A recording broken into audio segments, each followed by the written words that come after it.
So, one of the trickiest parts about the whole process of applying to university and getting a space on the course that you might want to study is how to go about choosing which one's going to be the right one for you.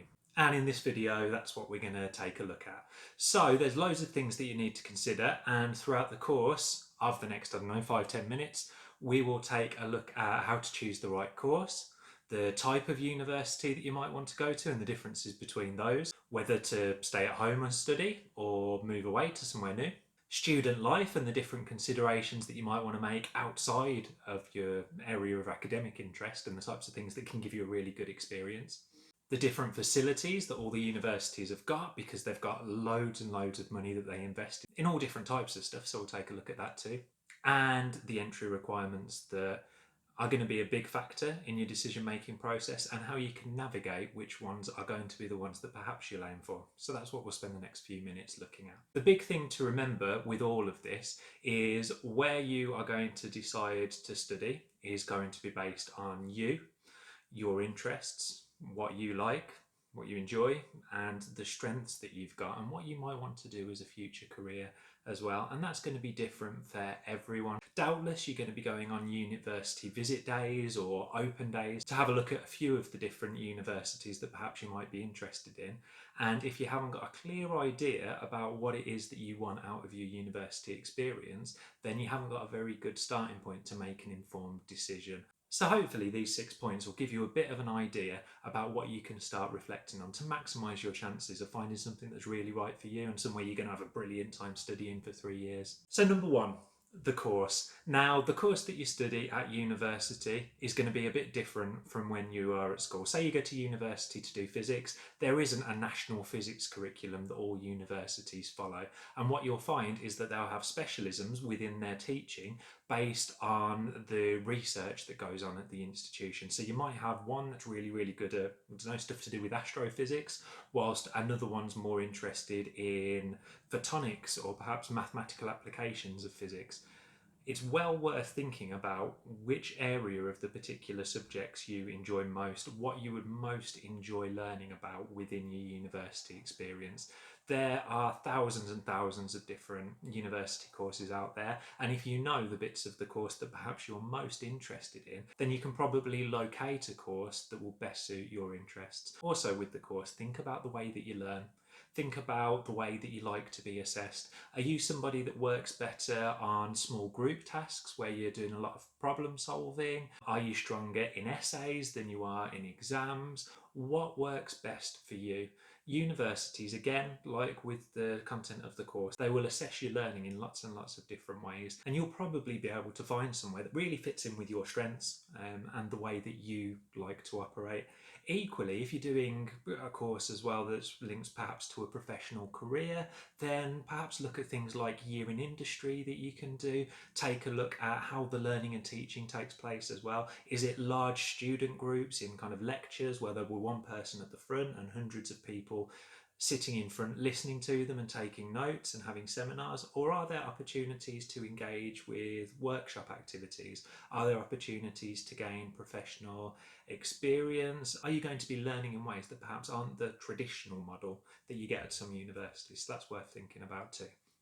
So, big consideration number one was the course.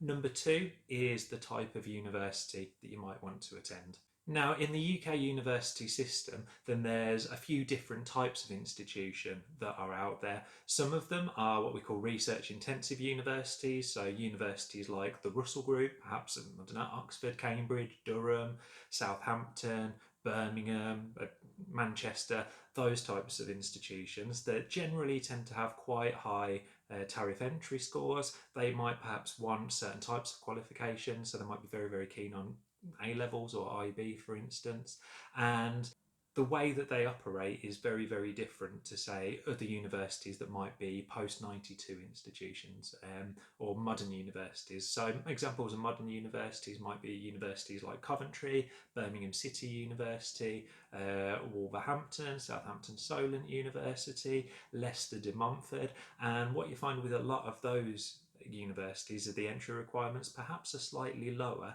and a lot of the courses might be geared towards particular, I don't know, more vocational professions. So in modern universities, you might find a lot of primary education with QTS degrees, or you might find a lot of nursing and midwifery courses, and courses that are aligned to specific career trajectories that aren't necessarily offered within kind of the research intensive Russell Group universities as well. So have a think about the type of university that you might want to attend. The post 92 universities tend to do a really amazing job at working with the local area and the local regions as well. So a lot of their partnerships might be with local NHS trusts and authorities, might be with local businesses, and they provide a very important role in that local economy. Whilst the research intensive universities might have more of a global outlook and might be engaged in research that's tackling, you know, some of the most pressing concerns in society and have funding to do that. So that's really important as well.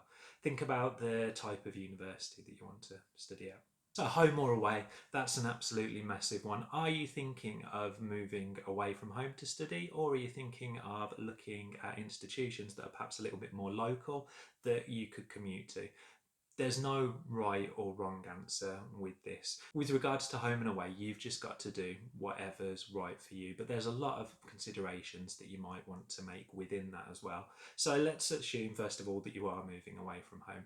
Brilliant. Are you somebody that would be happy moving as far away as possible? So if you're based in Southampton at the moment, would you quite happily look at Edinburgh University as a place that you want to study? If so, have you looked at how much travel will cost? How much it's going to cost you to get home, perhaps to see your family, or to have a home cooked meal at the weekend? And what about the time that it's taking? Are you prepared to do 7 or 8 hour trip each way that might mean you could only get back, I don't know, once every month or 2 months?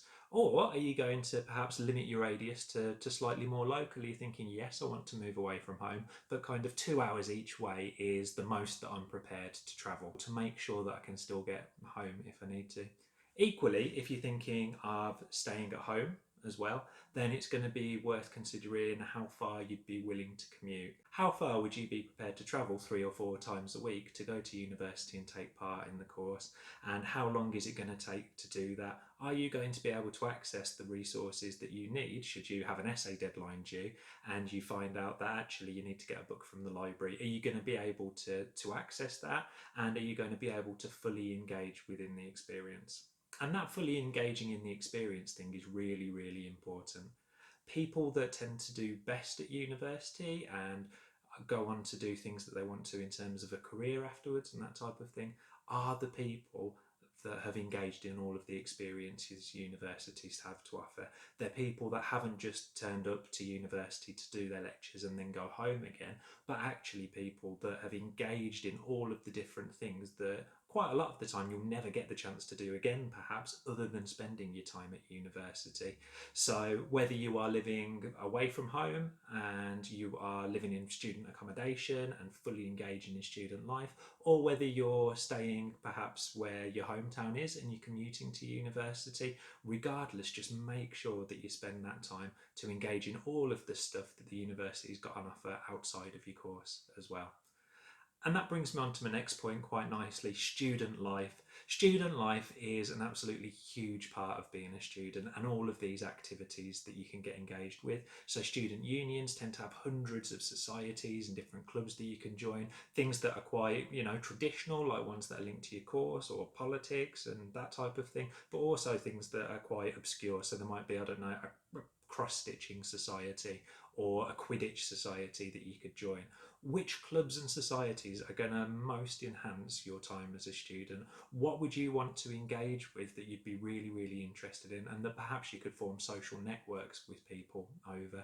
Take a look at the sports clubs and teams too. There's something called Bucks, which is like a national league that all universities compete in for their sporting competitions. So if you've got a real sporting interest at the moment, something that you definitely don't want to drop and want to carry on at university, take a look to see if the universities that you're looking at offer that particular sport. If there's something that you want to try that's new as well, brilliant. Have a look at the interesting and exciting things that these universities offer that could really enhance your experience as a student, and perhaps if it's sport, you know, keep you a little bit fit at the same time. Okay, number 5, facilities. Universities tend to spend an awful lot of money on different facilities and different things that could really enhance your experience as a student. Some of it might be linked to the research that they do. For instance, I know because I used to work at the University of Southampton, then they do a lot around cancer immunology and immunotherapy. So they've invested a lot of money in a big centre that has the equipment in to allow them to conduct world-leading research in that area, basically. Think about the course that you want to do. What bits of kit, what facilities would really, really enhance your experience? If you're doing an engineering degree, are you going to get access to 3D printers and all of the computer assisted design stuff that's going to allow you to be really innovative in the projects that you take part in? Have you got workshop space? So have you got an area that can be dedicated for you to go down and work on design projects? If you're studying a medical degree, then which are the hospitals that the university partners with and what are their facilities like? If you're doing a nursing degree, then do you have access to simulation wards and things like that where you can test out all of these practical skills that you've been learning about perhaps in the lecture theatre? If it's a finance degree, then do you have access to a Bloomberg terminal that they use on London Stock Exchange?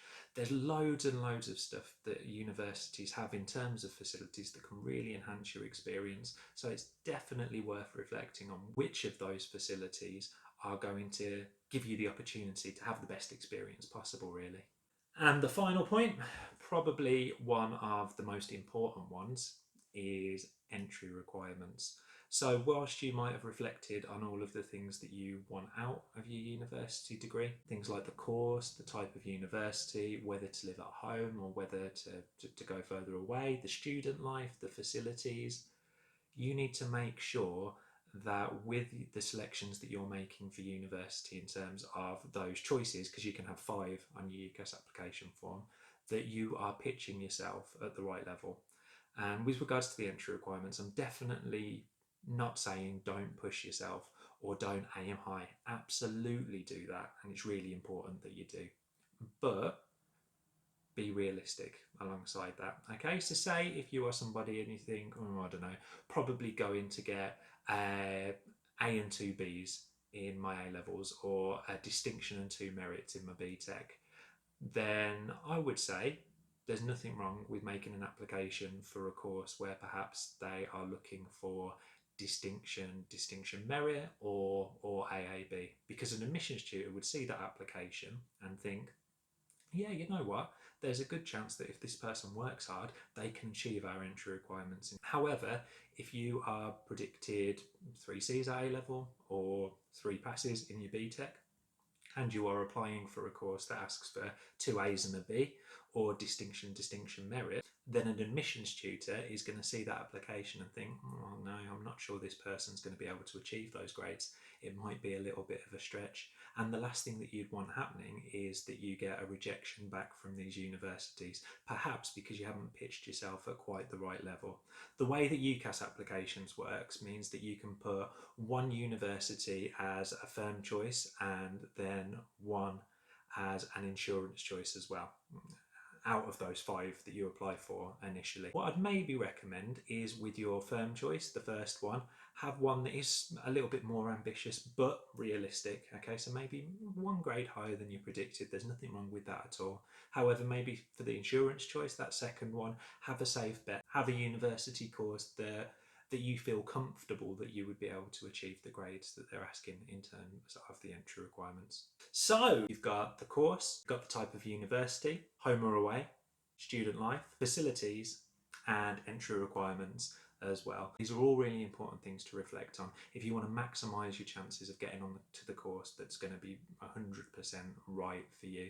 The last thing that you want to do is not do the research properly and turn up to a university in September that perhaps you're not prepared for, with either the course being completely different to how you expected it to be, or the location of the university just not being right for you and the town that it's located in not having the right feel at all. There's about 7% of students that tend to drop out of university in their first year of study. And I would say maybe half of those are for reasons that could have been avoided, that they haven't done the research prior to actually picking the university and the course. So please don't be one of those students, okay? Use this as a tool to reflect on what you want out of the university degree course. What's going to enable you to have the best 3 years of your life at university, and perhaps facilitate a trajectory onto the type of life and the type of work that you want to be involved in after you finish university as well. Okay, that's it from me for this week. Thank you very much for listening. I hope you found that useful. I know it's a lot to take in and it's mega scary, but if you put all the groundwork in, it's something that you're more than capable of achieving and having a really great time at university as well. I'll see you next time.